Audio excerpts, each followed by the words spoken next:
Marcus Aurelius once wrote, "You could leave life right now." The real question is not how many years you have left, but what you are doing with the person you are becoming.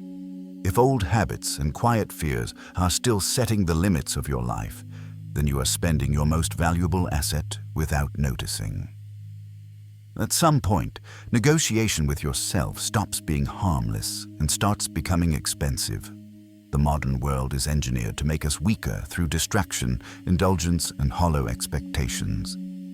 Yet the strongest people are never the luckiest ones. They are the ones who build an inner fortress that doesn't collapse under pressure. The cost of an average life is temporary comfort. The cost of greatness is ruthless discipline. Stoic philosophy holds that strength is not found in controlling the world, but in mastering judgment, action, and restraint. These 6 ruthless principles are designed for moments when motivation is no longer enough and responsibility has weight. You are not alone in this struggle, and clarity is closer than you think. Stay with this, apply what follows, and step into a stronger standard.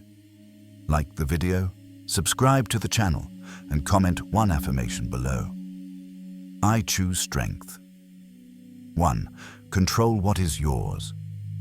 Release the rest. You are not tired because you do too much. You are tired because you try to control too many things that were never yours to control. Most people live inside this quiet mistake for years, believing that pressure, vigilance, and constant mental effort are signs of strength, when in truth they are symptoms of misplaced power. If the goal is to create the strongest version of yourself, then strength cannot mean domination of circumstances, people, or outcomes, because none of those ever stay obedient for long. Real strength begins with inner self-control, with the clear and sober decision to invest your energy only where it can actually shape reality. The common failure is subtle but costly. People confuse influence with control, and in doing so, they drain themselves dry. They try to manage opinions, predict reactions, secure guarantees, and smooth every possible outcome, and the price they pay is emotional discipline lost, mental resilience weakened, and a constant sense of frustration that never quite explains itself. The problem is not a lack of effort, but effort pointed in the wrong direction. When your focus is scattered across what you cannot command, your mind becomes reactive, your emotions become volatile, and your sense of agency erodes. This is why so many struggle with low self-control and emotional reactions, not because they are weak, but because their attention is constantly misallocated. Stoic philosophy cuts through this confusion with precision, not by offering comfort, but by drawing a clean line between what belongs to you and what never did. Epictetus stated it without drama when he observed that some things are up to us and some things are not, and nothing more is required than the honesty to see which side of the line you are standing on. A man who accepts this does not become passive. He becomes efficient because he stops wasting strength on what cannot be moved and redirects it inward, where discipline can actually take root. This shift is uncomfortable at first because it removes the illusion that anxiety equals responsibility, but once that illusion breaks, clarity appears. You begin to notice how much of your daily stress was never necessary, how much of your anger was borrowed from situations you did not own, and how much of your fatigue came from carrying burdens that were never assigned to you. The strongest people are not those who react to everything, but those who decide carefully where reaction is required at all. They are harder to control because they guard their attention, harder to provoke because they govern their judgment, and harder to exhaust because their energy is no longer leaking into endless mental battles. This is the quiet foundation of mental strength and discipline, the kind that does not announce itself but holds under pressure. When you stop trying to control the world, you do not lose power. You recover it.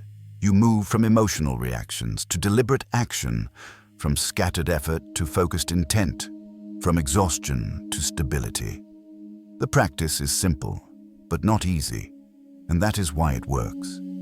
Each time tension rises, Pause and ask whether the problem in front of you is truly yours to control, or merely yours to witness. If it is yours, act without hesitation. If it is not, release it without guilt. This single decision, repeated daily, builds self-control more reliably than any external system. Over time, your mind becomes quieter, your responses slower and clearer, and your sense of responsibility sharper rather than heavier. This is how inner strength is built, not through force, but through selection. Control what is yours. Release the rest. 2. Respond slowly. Decide clearly. The message arrives, your chest tightens, your fingers hover, and in that narrow space between impulse and action, your real strength is tested. Most people believe power shows itself through speed, through sharp replies, quick decisions, and immediate reactions. Yet this belief quietly keeps them trapped in a cycle of emotional reactions that drain energy and erode self-control. If the aim is to create the strongest version of yourself, then strength cannot be measured by how fast you react, but by how clearly you decide. The strongest individuals are not pulled forward by every stimulus that demands attention, because they understand that attention is a limited resource and discipline begins with how it is spent. The common mistake is subtle and widespread. People mistake urgency for importance and reaction for leadership, and in doing so, they surrender control of their inner world. They respond to tone instead of substance, to pressure instead of principle, and over time, their decisions stop reflecting who they are and start reflecting what provoked them last. This is where mental weakness takes root, not through lack of intelligence, but through the absence of emotional discipline. When every message, comment, or inconvenience triggers a response, the mind never settles, clarity never forms, and the strongest version of the self remains theoretical. Stoic philosophy approaches this with restraint rather than force, drawing attention to the power of judgment over impulse. And Marcus Aurelius captured this with quiet precision when he wrote that you have power over your mind, not outside events, a statement that does not demand agreement but exposes reality as it is. The man who lives by this does not rush to reply, not because he is uncertain, but because he values accuracy over release. He understands that speed satisfies emotion, while slowness protects direction. This is not passivity, it is selection, the deliberate choice to engage only when engagement serves purpose. In contrast, those who respond quickly often believe they are staying in control, yet their lives tell a different story, marked by regret, fractured focus, and decisions shaped by moods rather than standards. The cost of this way of living is rarely dramatic, but it is persistent, showing up as low self-control, scattered effort, and the sense that days are full, yet progress remains thin. To decide clearly requires tolerance for discomfort because silence after provocation feels unnatural in a world trained on instant feedback. Yet it is precisely this pause that creates space for mental resilience to grow. Within that pause, judgment regains authority and choice replaces reflex. The strongest people are recognized not by how loudly they assert themselves, but by how rarely they are forced off course. They move with calm, not because life is calm, but because they refuse to let noise dictate direction. This way of living does not remove emotion, it places it in its proper role, as information rather than command. When you respond slowly, you begin to notice patterns, both in yourself and in others, and this awareness sharpens decision-making without increasing effort. Over time, you stop wasting energy on arguments that lead nowhere and begin conserving it for actions that matter. The practice here is small but exacting, and that is why it reshapes character. Each time you feel the pull to react, delay your response long enough to ask whether the reaction serves your values or merely relieves tension. If clarity is absent, wait. If clarity arrives, act without excess. This single adjustment strengthens inner self-control more effectively than any external rule. Repeated daily, it builds mental strength that does not rely on willpower alone, but on alignment between judgment and action. Respond slowly, decide clearly, and you will find that your life begins to move forward with fewer words, fewer regrets, and far greater precision. 3. Choose discipline over mood. Every time. If you wait until you feel ready, you will wait longer than you think, and most of what you meant to build will never exist. The strongest version of yourself is not created in moments of high motivation or emotional clarity, because moods are unstable and feelings shift without warning. What creates strength is discipline, the quiet structure that holds when enthusiasm fades, and comfort tempts you to step away. Many people believe their lack of progress comes from bad timing or low energy, yet the real cause is simpler and harder to accept. They allow mood to vote on decisions that should already be settled. This is how inner self-control erodes, not through failure, but through daily negotiation with impulse. When action depends on how you feel, consistency collapses, and without consistency, mental resilience never has a chance to form. This mistake carries an invisible cost that accumulates over the years, showing up as unfinished goals, low self-control, and a quiet distrust in one's own promises. The mind learns that intention means little without pressure, and slowly discipline is replaced by hope. Stoic philosophy rejects this arrangement without drama because it understands that freedom is built through commitment, not comfort, and Marcus Aurelius reminded himself that you must not give way to distraction, for the mind becomes shaped by what it repeatedly allows. This idea does not demand intensity, it demands standards, and standards are what separate action from emotion. The strongest individuals do not ask themselves whether they feel like doing the work, because the decision was made earlier, when judgment was clear and not compromised by fatigue or fear. This is why discipline outlasts motivation, because it does not require persuasion each morning. The illusion many live under is that discipline is harsh or restrictive, when in truth it is what prevents constant inner conflict. Without it, the mind debates every task, drains energy through indecision, and weakens its own authority. With it, action becomes quieter, faster, and less emotionally expensive. A clear example of this mindset appears in the way David Goggins operates, not because of extraordinary feelings, but because of uncompromising standards that do not bend when conditions turn hostile. His strength is not rooted in inspiration, but in the refusal to let mood dictate behavior, a refusal that builds mental strength through repetition rather than intensity. This approach applies beyond extreme examples, because discipline functions the same in ordinary life, where most battles are invisible and unacknowledged. When you choose discipline over mood, you stop relying on emotional reactions to move forward and begin constructing a stable pattern of action that holds under pressure. Over time, this creates emotional discipline, not by suppression, but by containment, placing feeling in a position where it informs but does not command. The result is not a colder life, but a more reliable one, where progress no longer depends on ideal conditions. The strongest version of yourself is not the one who feels powerful, but the one who follows through when no one is watching and nothing feels rewarding. This form of strength is difficult to notice from the outside, yet it changes everything on the inside because it rebuilds trust between intention and action. The practice that sustains this does not require dramatic change, only a single daily decision to act on commitment rather than comfort.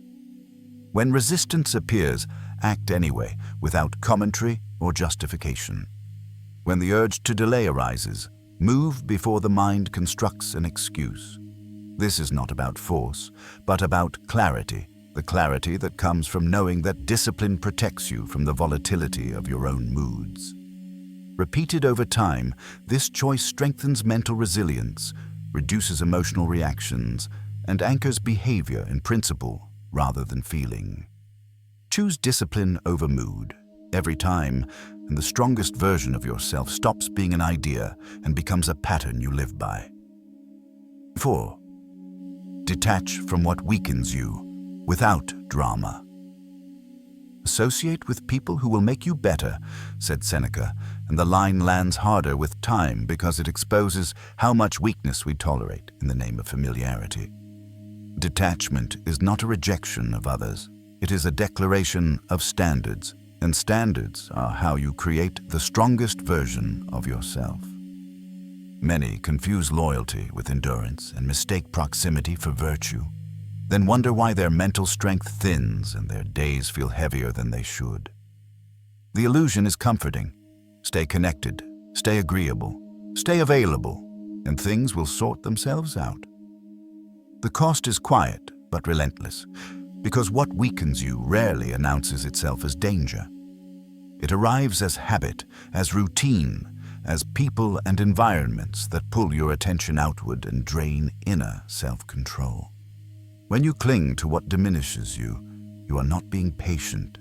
You are practicing self-betrayal, and over time, this practice erodes emotional discipline and dulls mental resilience. To detach without drama means refusing the performance of conflict and choosing clarity instead, because strength does not need witnesses.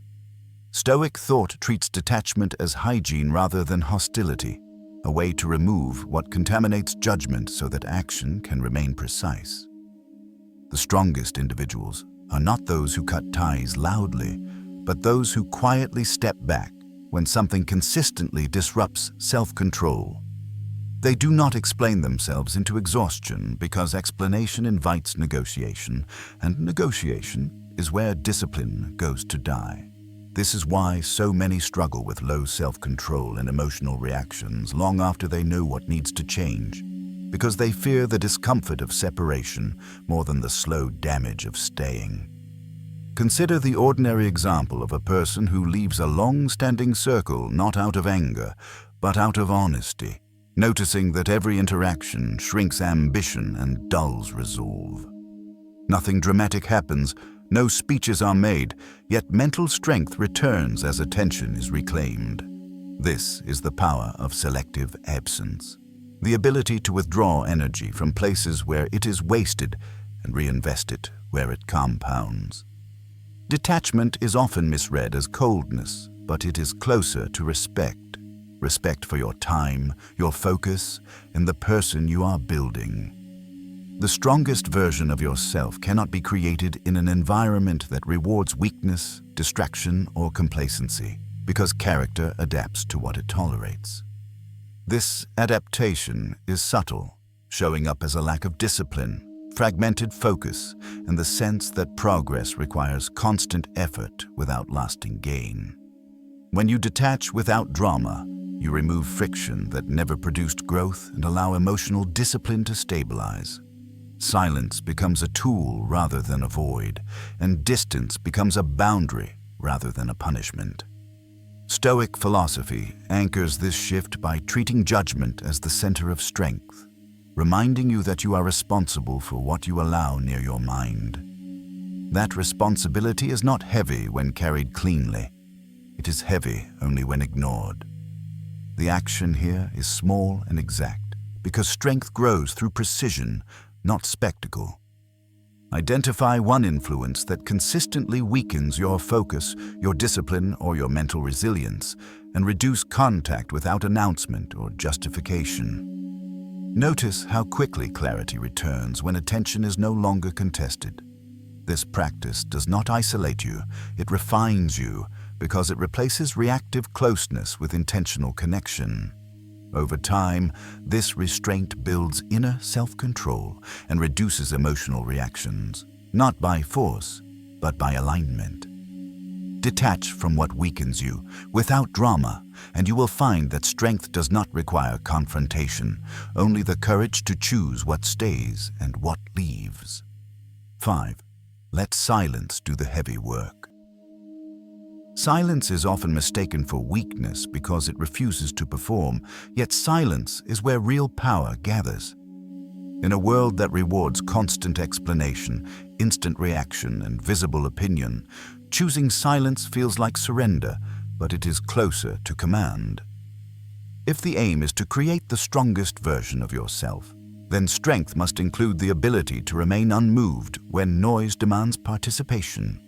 Many people speak not because they have something to say, but because they feel pressure to prove presence, relevance, or control, and this reflex quietly erodes inner self-control.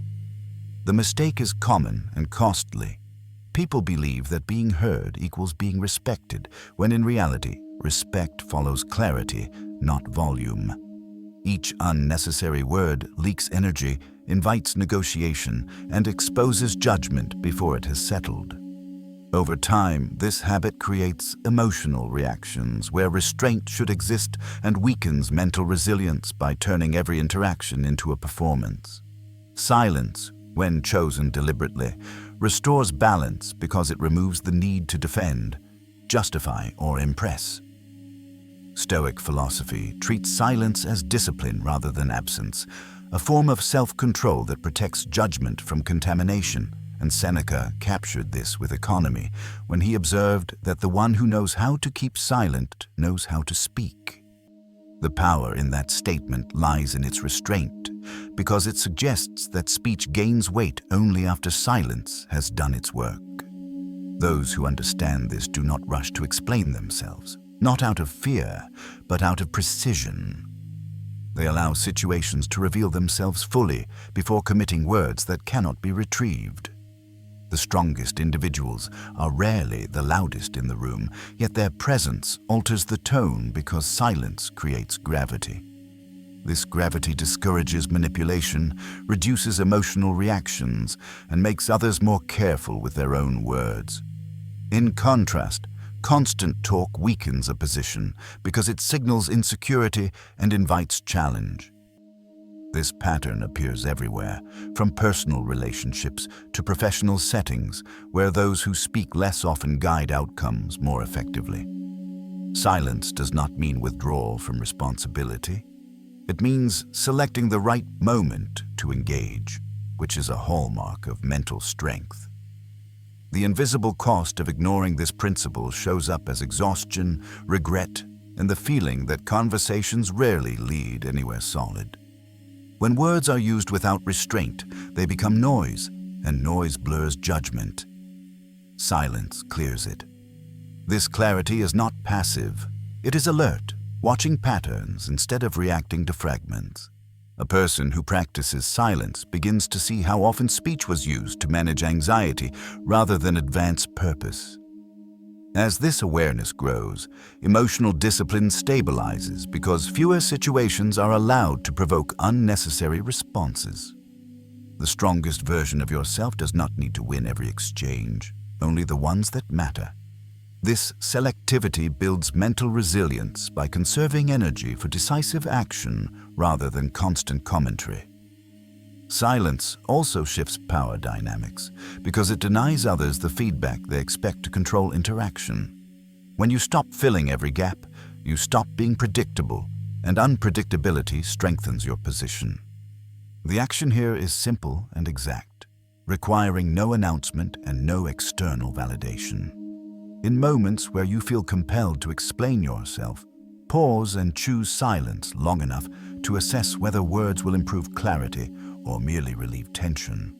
If they serve clarity, speak plainly and briefly. If they serve only comfort, remain silent. Repeated over time, this practice strengthens self-control and reduces emotional reactions by placing judgment ahead of expression. Silence becomes a tool rather than a void, a way to let reality settle before response. Let silence do the heavy work, and you will notice that fewer words are needed, fewer conflicts arise, and your presence carries more weight without effort. 6. Build yourself for the long term, not the moment. Most people live as if tomorrow will negotiate with today, as if future consequences will somehow soften out of kindness, yet life does not work that way. Every small choice is a vote for the kind of person you are becoming, and if the goal is to create the strongest version of yourself, then strength must be measured across time, not moments. Short-term comfort feels harmless because it offers immediate relief, but that relief carries interest, and the payment always comes later. The common illusion is that you can borrow easily today and repay it with discipline tomorrow, but tomorrow inherits the habits you build now.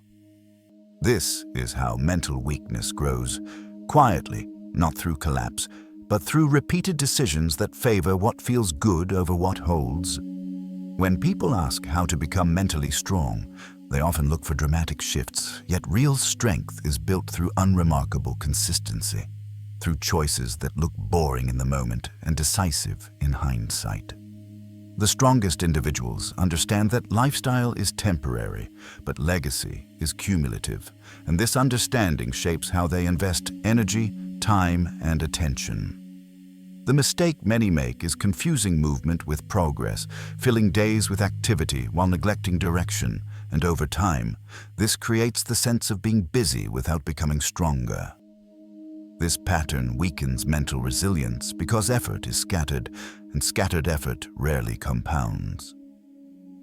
Stoic philosophy anchors strength in continuity rather than intensity, viewing character as something shaped daily through alignment between judgment and action, and Marcus Aurelius reflected this when he wrote that what we do now echoes in eternity, a reminder that no action is isolated, even when it appears small.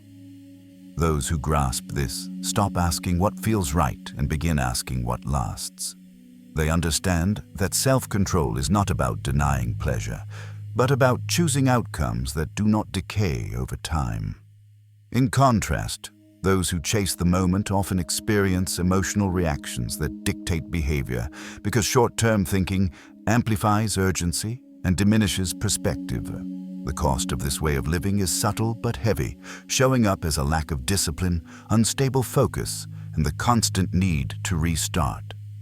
Building for the long term requires a shift in how decisions are evaluated, moving from immediate payoff to durable return. This shift does not remove enjoyment from life. It removes regret because actions are chosen with awareness of who they will shape you into. The strongest version of yourself is not optimized for applause, comfort, or convenience, but for endurance, clarity, and self-trust. This is why people who think long-term appear calmer under pressure, because they are not fighting for every moment to feel right. They are committed to making their direction right. Their emotional discipline comes from perspective rather than suppression, allowing feelings to pass without dictating action. This approach builds inner self-control because it aligns behavior with standards that outlive moods. The practice that supports this principle is simple, yet demanding in its honesty. When faced with a decision, pause long enough to ask whether it strengthens the person you will be in 5 years or merely satisfies the person you are today. This question cuts through impulse without drama and restores clarity. If the choice supports long-term mental strength, act without delay. If it serves only the moment, release it without resentment. Repeated daily, this habit builds mental resilience by training the mind to value continuity over comfort. Over time, this discipline reduces emotional reactions because fewer decisions are made under pressure and more are made under principle.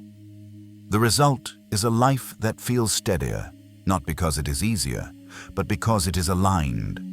Build yourself for the long term, and you will find that strength no longer needs to be chased, because it has been constructed patiently, one decision at a time.